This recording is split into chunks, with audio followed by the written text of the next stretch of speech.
Bonjour dames et messieurs, chers abonnés de African Youth Vision. African Youth Vision est la première plateforme destinée à promouvoir le leadership de la jeunesse africaine. Et ce soir, au compte de notre deuxième numéro, nous allons recevoir un étudiant qui s'est démarqué parmi tant d'autres ici au Maroc. Il est écrivain et il est à l'auteur de plusieurs articles. Ensemble, suivons ce jeune et n'oubliez pas de vous abonner et liker notre vidéo car s'abonner à African Youth Vision, c'est lui donner la force, c'est donner la force à la diaspora africaine et promouvoir le leadership de la jeunesse. Merci.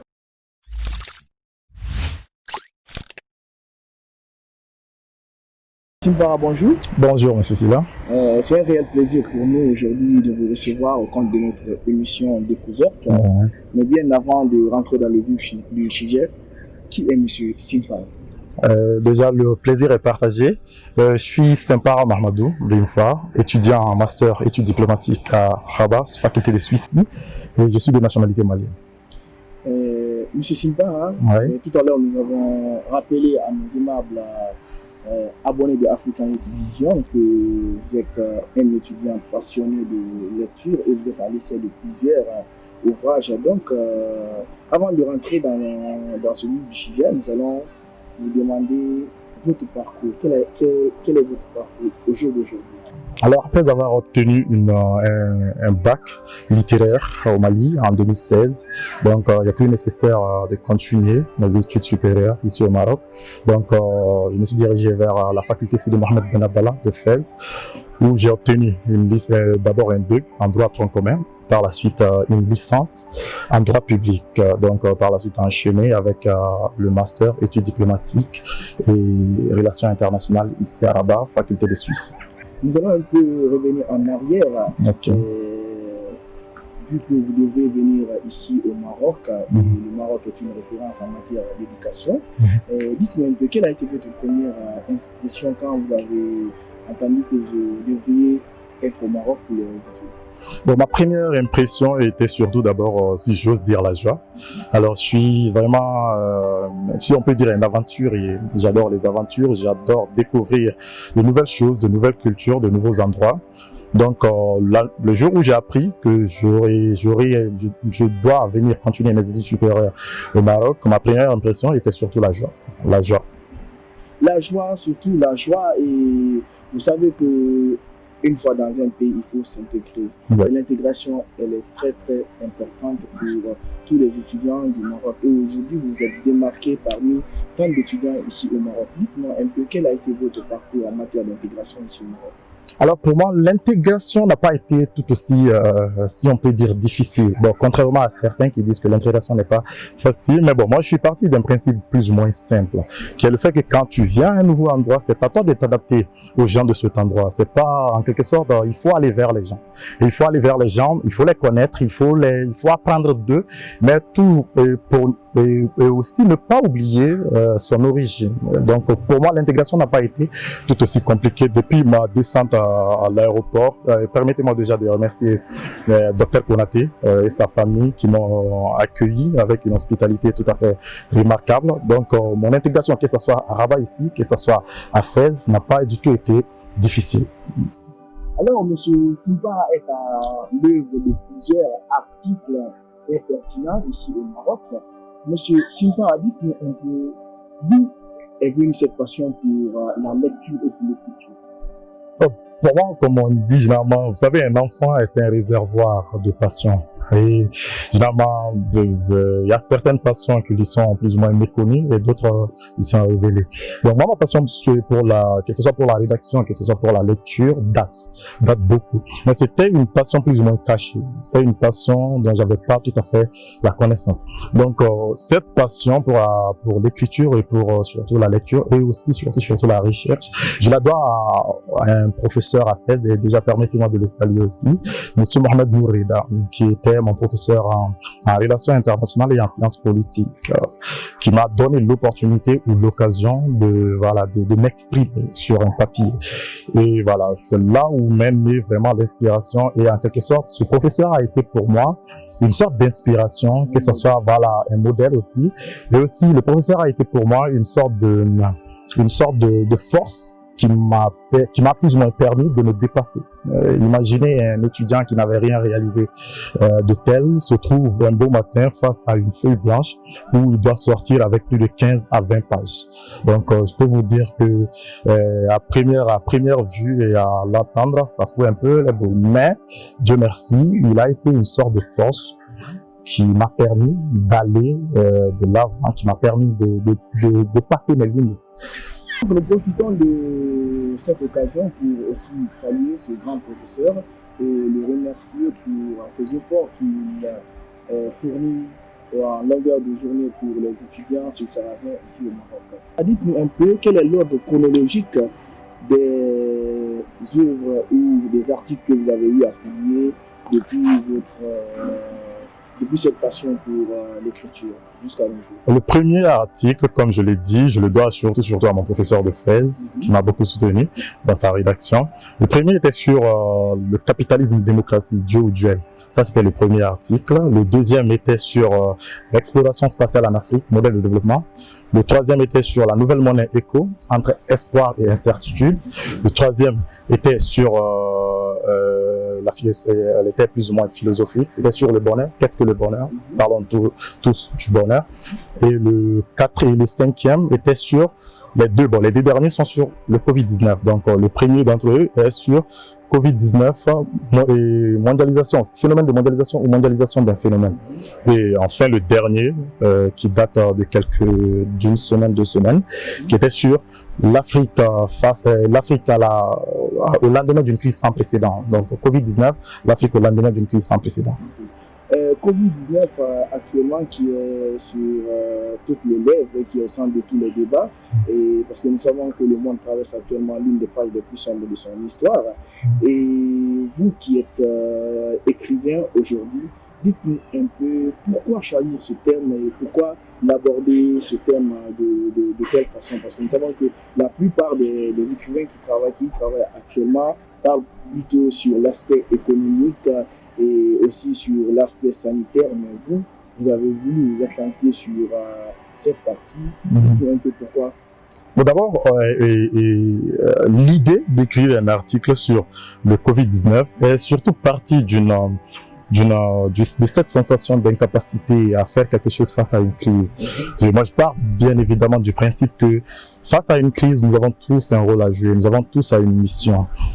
Étudiant en master études diplomatiques, je n'ai ni masque à distribuer, je n'ai ni gel hydroalcoolique à distribuer. Mais par contre, je me suis dit que je pouvais me servir de mon stylo pour essayer d'aborder la question d'une autre manière. Donc, c'est là où m'est venue l'idée. Et aussi, c'est à la suite de discussions avec des amis, surtout voilà, qui sont tout aussi passionnés que moi, avec qui j'ai eu à discuter sur certains des aspects de cette crise sanitaire. Et comme vous l'avez dit, généralement dans les discussions, j'avais remarqué qu'il y avait plus une tendance à aller vers le côté le plus sanitaire, à aller vers le côté le plus économique et surtout à aller aussi vers le côté le plus présent.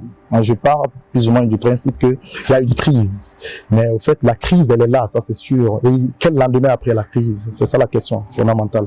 Donc quel monde après la crise? Donc c'est après maintes discussions avec beaucoup d'amis, avec voilà mon collègue de chambre ou autre. Donc je m'est venu à l'idée pourquoi ne pas écrire quelque chose qui sort plus ou moins de l'ordinaire, qui sort plus ou moins de quelque chose qu'on entend parler partout, que ce soit dans les journaux, que ce soit voilà, dans les discussions les plus quotidiennes. Donc c'est là où l'idée m'est surgie d'écrire un article sur d'abord Covid-19, phénomène de la mondialisation ou mondialisation d'un phénomène, et en deuxième partie l'Afrique face au Covid-19, voilà, l'Afrique au lendemain d'une crise plus ou moins sans précédent. Et étant étudiant en études diplomatiques, dites-nous un peu comment vous voyez le monde en matière diplomatique après cette crise. D'abord, si vous dites le monde, plutôt le monde diplomatique, ou bien plutôt les pratiques diplomatiques au lendemain de cette crise, moi j'aurais tendance à plus ou moins généraliser la chose. Il faut reconnaître que les situations, plutôt le monde qu'on a laissé derrière nous en rentrant dans le confinement n'est pas le même qu'on retrouvera en sortant prochainement, très prochainement. Ce ne serait pas le même monde, que ce soit sur le plan économique, le plan social, le plan politique, le plan géopolitique, que ce soit le plan de l'âme, sur tous les plans. Donc parmi toutes ces, comment dirais-je, dans tous ces domaines, si on peut dire, le domaine de la diplomatie, que ce soit les partis diplomatiques, n'ont plus ou moins pas été épargnés. Donc, cette crise a été plus ou moins une sorte de révélation du fait que la diplomatie telle qu'on la connaissait avant, la diplomatie telle traditionnelle, où voilà, un chef d'État devrait, surtout les diplomaties, comment dirais-je, les conférences en sommet, les sommets ou autres, cette crise a prouvé que des fois, c'est des déplacements plus ou moins inutiles. Et surtout avec l'évolution technologique qui est la nôtre, nous vivons une époque où des fois, il n'est pas tout à fait nécessaire, si je peux dire, certes des fois indispensable, mais pas tout à fait nécessaire de se déplacer à des milliers et des milliers de kilomètres pour aller s'entretenir. Et aujourd'hui, cette crise a prouvé que un chef d'État peut se retrouver dans un bureau et surtout entretenir des relations d'amitié, des relations diplomatiques, des relations d'amis, de frères entre eux, et tout en restant dans son bureau. Donc cette crise, après cette crise plus ou moins, le monde diplomatique subira une sorte de, pas d'électrochoc. La chose existait déjà, il faut le reconnaître. Aujourd'hui, que ce soit avec les conférences internationales, que ce soit avec les diplomaties, les rencontres en sommet, généralement, les chefs d'État ont déjà ce contact entre eux. Un chef d'État peut directement appeler son confrère, discuter de sujets et dangers communs. Mais cette crise a été une sorte d'électrochoc. Et je sais, et je pense, ou j'espère du moins, qu'après cette crise, on ira plus ou moins vers une consommation bien plus claire, une consommation bien plus ou moins consciencieuse que ce soit de nos ressources, que ce soit financières ou humaines. Parce qu'il faut reconnaître que la diplomatie demande beaucoup de ressources financières et beaucoup de ressources humaines. Simpara, nous allons un peu parler de vous maintenant. Nous savons que vous avez été lauréat de CESCO. Dites-nous un peu, c'est quoi votre impression d'être sujet lauréat dans quel camp? En fait, d'abord avoir l'opportunité, si je peux dire la chance, de faire une intervention devant un tel corps diplomatique était juste ahurissant, ça a été juste extraordinaire. Donc par la suite, en être sanctionné par quelque chose est aussi une autre joie. Donc ma première, mon premier ressenti était surtout cette sorte de reconnaissance vers, et permettez-moi, je ne pourrais terminer cette interview sans remercier ces deux personnes, et surtout une pensée et une reconnaissance à ces deux personnes lors de ces interventions ou après cette intervention. Il s'agit surtout de son excellence, monsieur Mahamadou Minaga, ambassadeur du Mali aux États-Unis, et aussi Seydina Oumar Simpara, qui est opérateur économique et siégé en Chine. Donc le fait d'avoir ce prix m'a surtout été donc, comme une sorte de exactement, et sans oublier mes deux parents qui m'ont soutenu tout au long de ce trajet avec leurs conseils, tout leur amour, leur compassion, qui m'ont compris à temps et qui m'ont surtout aidé. Je leur serai éternellement reconnaissant. Alors, monsieur Simpara, à titre de projet? J'ai des projets et l'un de ces projets phares est surtout avoir la possibilité ou l'opportunité de publier le livre sur lequel je suis actuellement. Et comme je vous l'ai dit, je me sens éternellement lié à ce continent. Et même ce livre est plus ou moins sur le continent africain. Et ça concerne surtout la jeunesse. En tant que jeune. Monsieur Simpara, en exclusivité, monsieur Simpara vient de nous dévoiler quelque chose de très important. La publication de son tout premier livre. Donc, ça se passe sur Africa Vision, cette exclusivité. Alors, parlez-nous un peu de ce livre. Alors, le livre est surtout la jeunesse africaine. La jeunesse africaine, le titre du bouquin en question, de l'initiative du bouquin en question est surtout la jeunesse africaine entre espoir et perdition.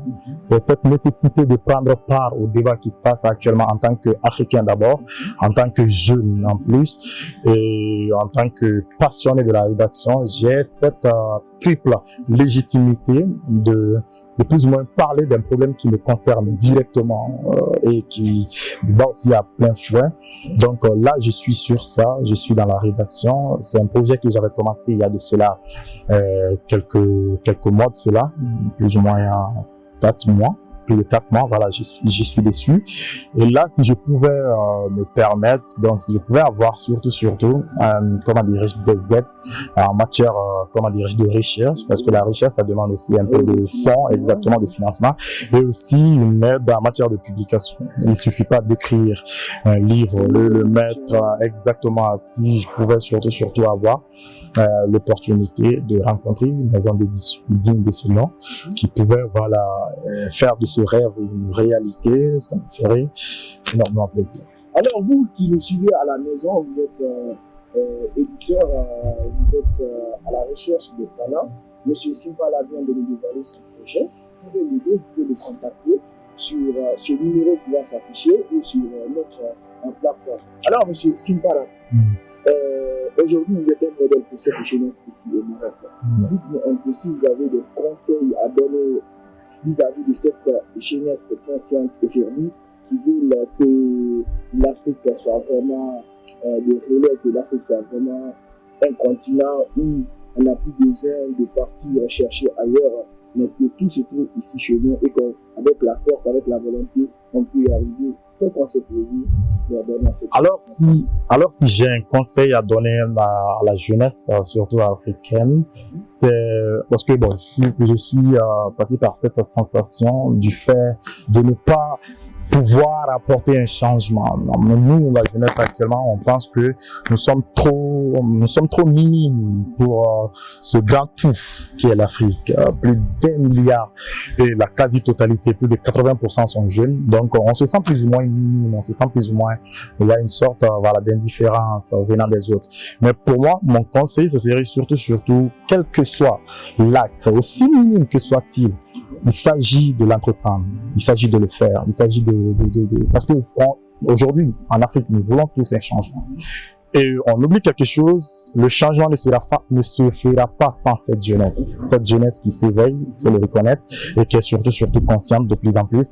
Le changement, c'est nous, en quelque sorte. Le changement, c'est cette jeunesse. Donc, il s'agit de prendre cette conscience, et si je peux terminer avec cette phrase qui me guide la longueur de Navala, qui m'a plus ou moins enseigné depuis tout ce temps, c'était si tu sais pas d'où tu pars, regarde d'où tu viens. L'Afrique a besoin de nous, l'Afrique a besoin de sa jeunesse et par conséquent on doit agir. Alors Monsieur Simpala, nous sommes à la fin de notre émission. Ça a été un réel plaisir pour nous de vous avoir sur notre plateau. Plaisir à partager. Vision, et dites-nous, quel est votre dernier mot? Alors, mon dernier mot va surtout à vous. Merci beaucoup pour cette initiative dont le continent africain a vraiment besoin. La jeunesse consciente, comme je viens de le dire, a besoin de plateformes, a besoin d'être vue. Et avoir une telle initiative, je ne peux que vous remercier et vous en féliciter. Et que Dieu fasse que vous atteigniez tous les objectifs que vous vous êtes assignés. Merci à vous. Merci. Alors, mesdames et messieurs, nous étions avec M. Simpala qui nous a débriefé tout au long de cette émission. Plaisir était pour nous de vous servir. N'oubliez pas, de vous abonner et liker notre vidéo car avec Africa Vision. Merci.